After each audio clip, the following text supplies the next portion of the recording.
I don't think I've done one of these ones at the first cab off the rank today. So I've usually come in on the second or third. So it's the first time I've done the first talk, but looking forward to it. So yeah, I'm just going to chat around setting up for success and your people's success in 2025. So a little bit about us. We're a HR consulting firm. We've been around for about 17 years.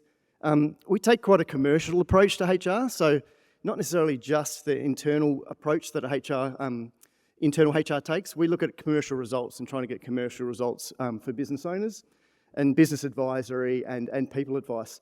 We've got offices in Gold Coast, Brisbane, and over in New York as well. So what I wanted to talk about today was we're very lucky that we work with a whole lot of different industries, and we work with probably 50 or 60 clients a month and across all different industries, and we get a good cross-section of what's happening from a HR perspective. So I thought I'd share a little bit about that, some actions to take between now and Christmas, and then talk about the silly season itself, and we've got a simple activity to have a look at as well. So what we're seeing today, HR has really been, this economic pressure is really driving HR. It's really driving the decisions with HR this year, more so than I can remember over the 17 years that we've been around. So things like resizing is something that we're seeing all the time at the moment. So over the 17 years, for 16 of them, we'd average 2 or 3 resizing projects a month. And in 2024, we're already up to about 22 or 23 just for this year. So there's a lot of resizing and looking at the cost base of business. Offshoring's become a bit more trendy again. Back in sort of 2016, there was quite a bit of offshoring and using resources overseas in the Philippines and India and things like that. But we're seeing it now right across the board, right across the world. Us ourselves have got 3 employees in Venezuela at the moment. So there's South America, there's South Africa. A lot of different countries now are providing resources and technologies allowing for that. And there's a lot of performance scrutiny, or scrutiny where business owners are not putting up with behaviour and putting up with poor performance in business. So we're finding we're coming in, unfortunately, too late a lot of the time, but to remove someone from a business at the moment. And I think it is driven by that economic pressure. I think we can't carry people that aren't performing or that aren't behaving in the right way. So there's some of the things I think have really been driven by that economic pressure. There's also been an increase in the workplace conflict. And I go to a conference once a year over in the US. It's called SHRM, which is Society of Human Resource Management. There's 26,000 people from all around the world, all professionals come into the one place. So you get a real feel for what's happening across the globe. And the big talk this year was all about workplace conflict across the globe. And really, it's on the back of, we've just seen in the huge election over in the US, some of that's polarising coming back into the workforce when you've got, different supporters within one group. And also with the Black Lives Matter, the wars going along around the world. So there's a lot of polarising different opinions in workplaces. So there's been a lot more conflict, and we're really seeing that as well. And we're seeing having to come in and assist in those situations. So just something to be aware of. There's certainly been a return to the office push again. We've seen this a little bit since COVID, back and forward. The working from home took off, obviously, over the COVID period and the hybrid working. But we've really seen a push globally now for people back into the office, especially in the bigger corporates. And I think, again, driven by economic pressure. I think business owners are realising that it's easier and we're getting more productivity and we're being able to manage our culture easier when people are back in the office, and certainly seeing a trend towards that.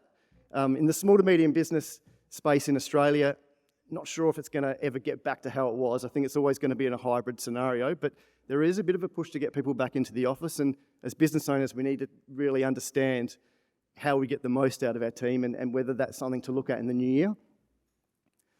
The AI gap is widening between Xero and Hero. So the people that have really got into AI over the last couple of years are really changing the shape of their business and really changing the shape of the roles in their business. So there's some amazing tools out there, easy, fantastic working tools. The ones that are starting to use them, we're seeing some real benefit in businesses. The ones that aren't, the gap's widening. And so if your competitors are, you really just don't want to leave that too long if you're not. It really does affect the shape of your roles in your business if you can really implement AI into your business. And really, the smart operators, they're setting up their HR foundation for 2025 now. So what I want to talk about today is we've got about 30 working days until Christmas at the moment. A little bit terrifying when you say that out loud, but that's also a really great opportunity to set up for that new year. And it's really unusual in Australia compared to the rest of the world, where our summer holidays are at the end of the calendar year as well, and that doesn't happen around the rest of the world. So they're back at work on the 2nd of January. We in Australia sort of have a bit of a break, right, until Australia Day, essentially. A lot of businesses do. But the smart operators are really preparing for success next year now, because you can't wait to get back then in first week of Feb and then start to think about it, right? You're behind the 8 ball. So I really, this period here, this 30 business days we've got now until Christmas, is really that make or break, and set yourself up for success in the new year. You don't want to limp through to that Christmas break, you know? It's just not a nice way to finish off. It's demotivating to the team too if they're exhausted, and just get over the line, you know? And then we've got an opportunity here with these 30 days. So let's look at a couple of things from a people perspective. And one of them is engagement surveys. Now, these are the most underutilised tool in small to medium business, engagement surveys, and getting anonymous feedback back from your team. So why we think they're really important? You find out what you're doing well, you find out where you can improve. Right? These are really important bits of information that you get back, but you need to build trust with no fear of retribution. So it's a real build of trust and culture. If it's anonymous and they understand, your team understands it's anonymous, it gives them the opportunity to give you that feedback and for you to use that data. And do you have any blind spots in your business? Like, blind spots are dangerous. We often, as business owners, it's like, oh no, it's fine. But if we get that feedback through from the team, we can find things and we can have data to act on for the new year.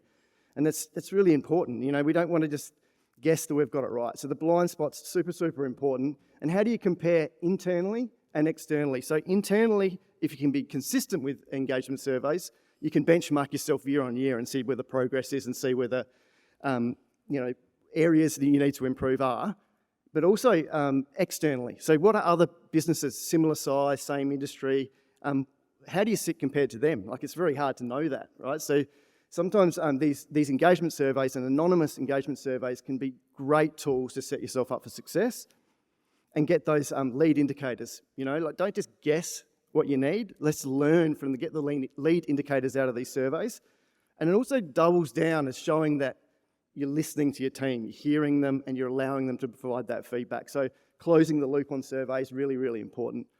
And the key metrics that we always look at with engagement surveys is measuring the culture. Now, we've got a really simple question in our engagement surveys where we ask them to measure the culture and provide 3 words that represents your culture. Now, just the information you get from that across the board is absolutely phenomenal. And because when you do it all the time, you can see the percentages of negative and positive really give you a good indicator of whether that culture is strong. Some really interesting information comes out of those words. And if someone wants to provide feedback, they'll do it in that opportunity. You know, so you often get some interesting information that you're not aware of, and a really good pulse check. Things like measuring morale versus personal job satisfaction. So morale, a self-assessment of morale is looking out at other people, looking out at maybe the squeaky wheel or what's going on externally, looking away. And then your personal job satisfaction is more looking internally and saying, am I enjoying my job? Am I getting satisfaction out of this? So having a look at some of these measurements. Longevity. We ask a really simple question around, how long do you think you're going to work in the business? You know, and if it's anonymous and everyone understands, you're going to get some good data back from that. And if the measurements we use are 0 to 1 year, 1 to 3, 3 to 5, or 5+, or undecided. So across that spread, if you've got a whole bucket of people sitting in 0 to 1, they're out there looking for work at the moment. It's a really strong lead indicator. But if you've got a whole lot sitting in 5 years plus, you might initially go, great, I'm not going to have any turnover, but are they high performers? Is every single person in there high performers? And then you might have a whole lot in undecided. So that's an opportunity to get them to decide. Manager effectiveness, remuneration, another one that sometimes we're a bit scared to ask, but in an anonymous survey, you get a really good check. And what we've noticed in the last 6 months is that people are more satisfied with the pay that they've got at the moment. Now, it's been many, many years. Before COVID is the last time I remember where we've got this trend again, but people are starting to be more satisfied. It's actually really positive information for us. It's showing that the market's changing, and it's showing that there's, we don't have to always be scared as business owners. We can get in there and see some of this positive trend as well. Reward and recognition, of course. Are you rewarding people the right way? Why don't you ask them? You know, often we find things like private recognition is one of the things we measure, and it's really, really high in the ranking. Higher than sometimes bonuses and incentives and things like that. Easy things to fix, cheap things to fix, and it's just, it's really, again, good data that you can get and set up for the new year. So anonymous surveys, absolutely powerful tool. 30 days to go, it's a real good opportunity to do it right now. The other thing is fit for purpose. So is your business going to be fit for purpose in the new year? Now, I spoke before around resizing. It's worth looking at it. Resizing, what we're seeing with the clients that are really forward-thinking is they're resizing before the problems occur. So if there's an opportunity to do so, plan now. Do your workforce planning now. We've got a nice runway into Christmas, so let's have a look at it and what do you need? What do you need now to do in the new year? So resizing might be an option, up or down. Do your roles make sense? Are they roles that make sense for your business? Are they just historical roles? Are they still required? Can they be split? There's a whole lot of options to look at whether your roles make sense. Explore your AI options. Is there ways that we can reduce some of the admin in our team, using some of these tools? Job sharing, outsourcing some of the functions in your business. There's ways to change your cost base that should be assessed every year, right? And we've got 30 days now, so there's a real opportunity to consider what you want to do in the new year. And offshoring, like we said before. But it's likely that your fixed cost base is probably going to change over the next couple of years with all of these things if you put them all together. So get on the front foot and have a bit of a look at it and work towards being able to use things like this window of opportunity we've got for recruitment at the moment. So over the 17 years, the most successful period that we have in Australia to recruit is November to February, hands down. But a lot of people don't utilise it. So a lot of people are not, they're looking at the finish line again. They're looking to get to Christmas. Oh, we'll do that. We'll deal with that in the new year. We haven't even considered, we'll recruit when we get back, right?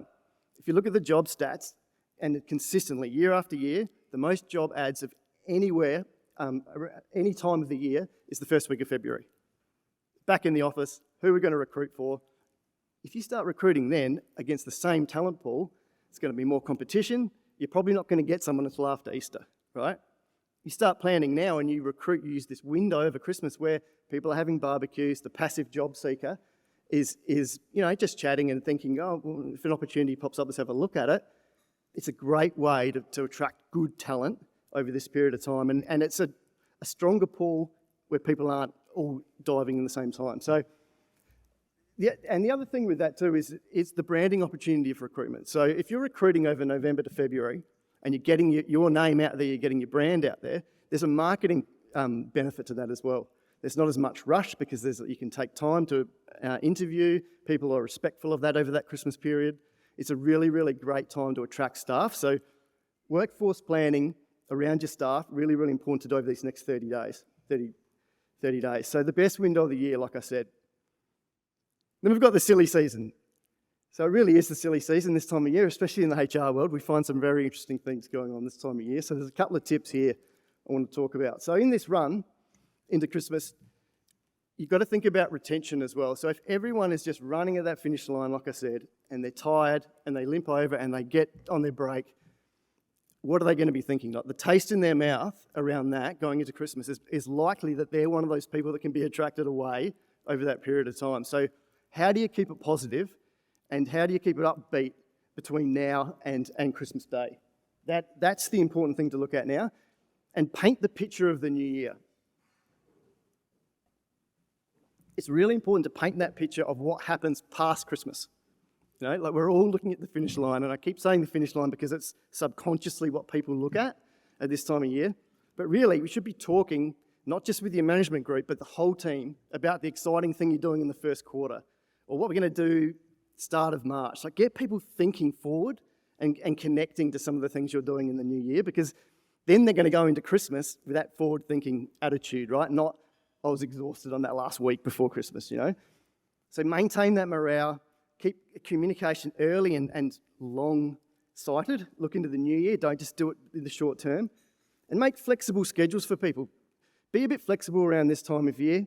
Avoid blanket rules. I think it's crazy we're in a small business where we provide this blanket rule across everybody, like big corporates do. You don't need to do that as a small business. We can be flexible. We can work with people that have got kids on school holidays or need to do some Christmas shopping. Like these are the things people remember as they go into the Christmas break, right? So think about what you can do to get more productivity, to get more success over this period, but also get people feeling good as they go after Christmas. And then what are the non-negotiables that have to get done? But then how can we set some goals that can be achieved and then people feel accomplished going into the break? And then with gifts, I think it's important to surprise and delight versus that expectation. If you're doing the same thing every year, it becomes very bland, right? It just becomes an expectation. It doesn't drive any behaviour. It loses all of its flair if you're doing the same thing every year. So mix it up a bit. And you don't have to do the same thing for every person. You can change things up. You can do things that affect different people. So just keep an idea around refreshing all of those things. And then Christmas parties. So Christmas parties, and I do not want to be the HR Grinch, right? I love a celebration. I love a Christmas party. I think it's super important to do them. Really, people that have just shut them down and things now, and you see it a lot in the US because of the litigious nature of the US, but I certainly do not think you should be shutting this stuff down. I just think we should be planning it. So the laws changed over the last 12 months around sexual harassment and psychosocial safety. And it's quite considerable impact when you look at things like Christmas parties. So the law basically is saying now that we need to be preventative in those situations as small business owners. Even if we've got one staff, two staff, we need to be preventative. So we're not gone are the days that something happens and we deal with it or we try to stop it at the time. You've got to show that you're being preventative. So things like engagement surveys, sending out the expectations to people in a memo or a letter to them prior to everyone, just what the expectations around the night are. This is when it starts. This is when it finishes, which is the key. You know, maybe if you're going out, the actual Christmas show finishes at 10 o'clock, right? Make that clear to everyone. If you're still buying drinks at 1 at the bar, doesn't matter as much, but you've set the business finishing at 10 o'clock. Again, reduce your risk a little bit. And all your all your policies, they apply at the Christmas party time. So people forget, you know, we're out, they relax a bit sometimes, and you know, sometimes the managers are the worst ones. And they don't actually remember that all of those same policies apply. So if you don't have them, update them prior and make sure that you've got all these things in place. And then getting home safely is another good one too. Don't set it out in the middle of nowhere and set yourself up where there's a whole lot of people who can't get home. It can be quite dangerous in those situations as well. So there's a few little tips there around Christmas party, but the strongest cultures can absolutely be destroyed by a poorly managed Christmas party. And we see it every year. And it's demoralising when you've got this great culture and just because one Christmas party was handled incorrectly, you know, it can make a massive impact. So just think about that. Certainly not being the Grinch, absolutely have a party, but just set the expectations around what needs to happen. So a couple of Christmas takeaways. We also find at the moment there's a lot of excess leave and it's still being built up with a lot of clients from the COVID years, right? A lot of people haven't taken as much leave over the last couple of years, and I'm astonished sometimes when I see some of our clients and the amount of built-up leave and liability that they've got with some of their staff. And if push comes to shove and you need to move people on and all those things, it becomes extremely expensive operation and can affect decisions down the track. So Christmas is a great time to, you know, get people to use a bit of that time. It's a bit quieter, close the office for a bit longer maybe. There's a whole lot of options and strategies around that. The rules around notice, around Christmas shutdowns, around offices, another good one just to keep in mind is all the awards have been changed now to say you've got to at least have 28 days notice prior to a shutdown. So we're heading up to that's almost 28 days now. So just start to think about that. Just make sure you officially send an email around, even if you do the same thing every year. Just send an email around saying this is what we're doing this year, these are the dates.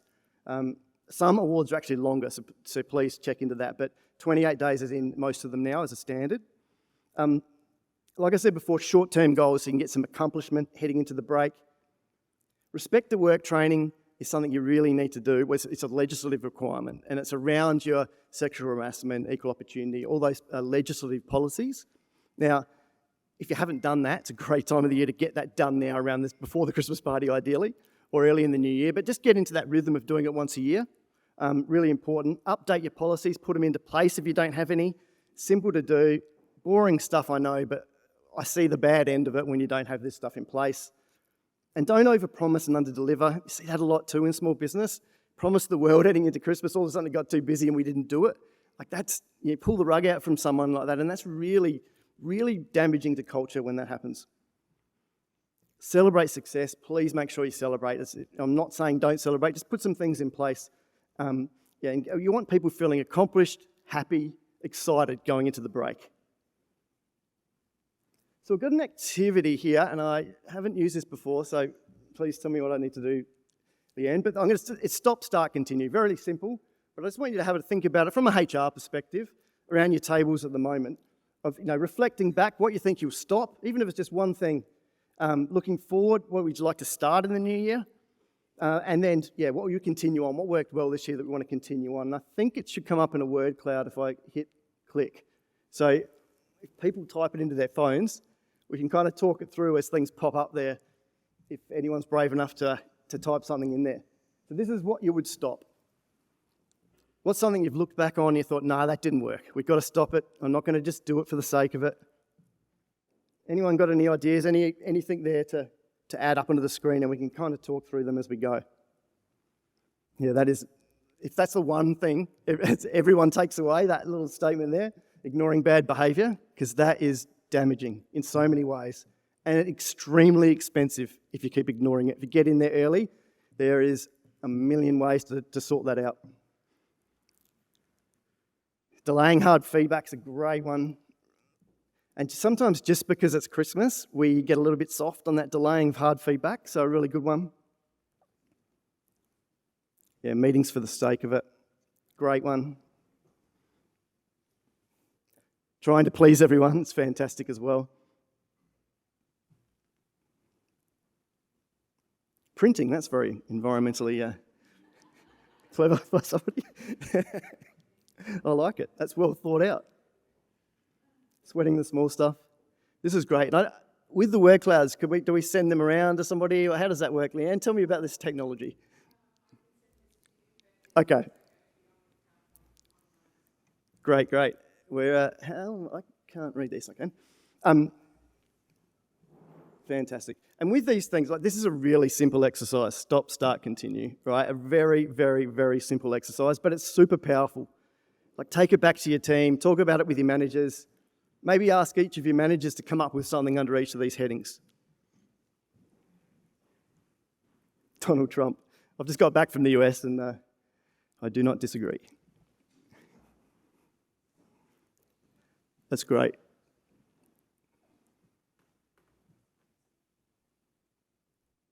Ignoring AI, I love that. Seriously, there's some great tools out there. It really, really is. And if we're really honest with every role in our business, if we use AI right, they all should change slightly, at least a little bit, right? There's opportunity to not necessarily remove people because of AI, but there's opportunities there to allow your people to be doing more strategic and high-level work that can't be done by AI and remove administration as a minimum from the roles. That's something I know it takes time, but just starting and getting on that bandwagon is really, really important. All right, some great stuff there, guys. I'm going to go through to the next one. What do you want to start? Might be something from today, might be something you've already thought about. It doesn't necessarily have to be HR, but that's kind of the theme of what we're on today with people.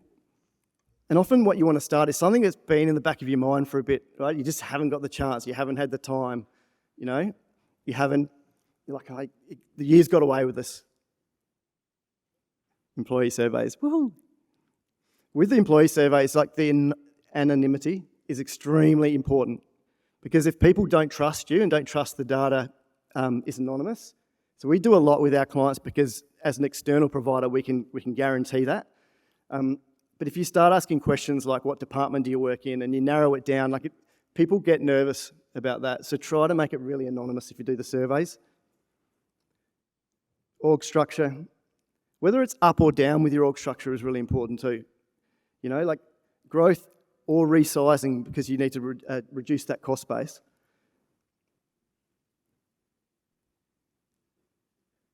I love planning, forward planning. These 30 days, as a human, you say 30 days are not enough, but there's an opportunity, right? I really would love you guys to do one thing heading into Christmas which isn't about getting to the finish line, and I think you'll feel really good about it.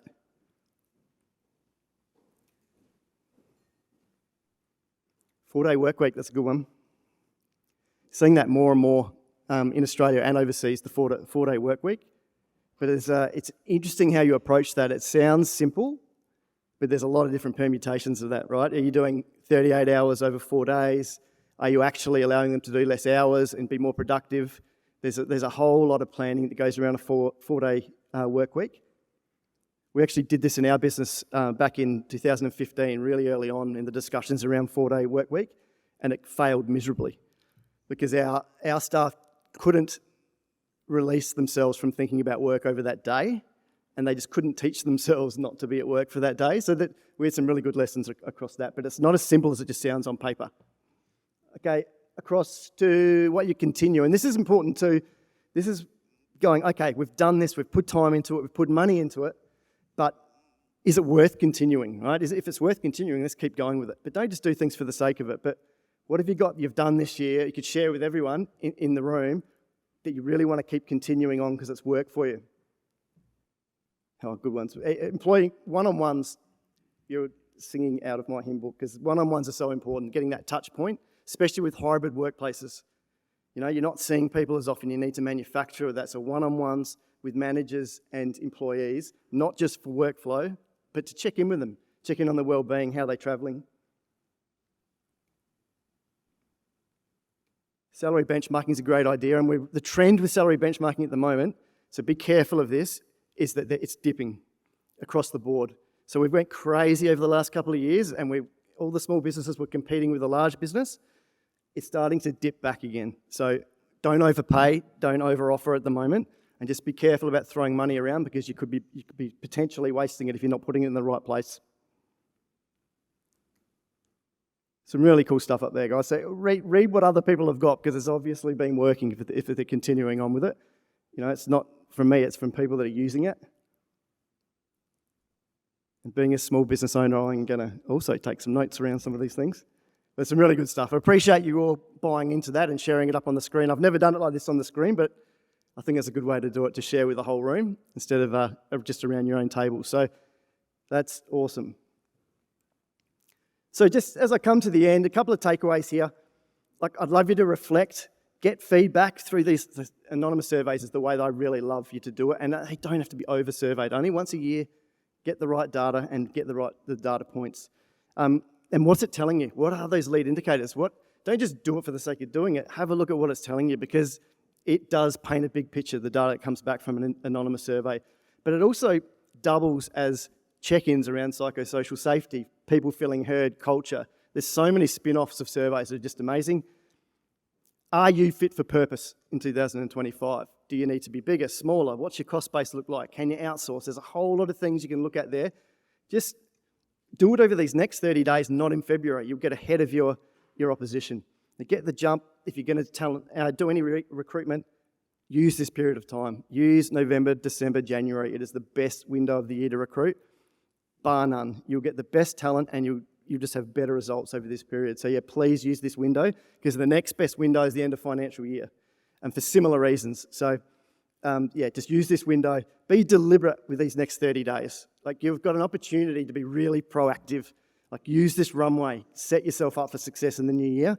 And make sure you do celebrate, right? Make sure you celebrate. We've all worked really hard. Celebrate, but just do it smart. Don't get caught up in something you don't need to be, which really can drag into the new year as well. Like, it's easy to do this right, just with some simple steps. So they're the takeaways for me today. So it's the Business Owners New Year's Eve tonight. So you can have a little celebration and get the jump on your competition. Get out there, get a few things in place so you can hit the ground running when you land back in the office in January. So thanks, everybody.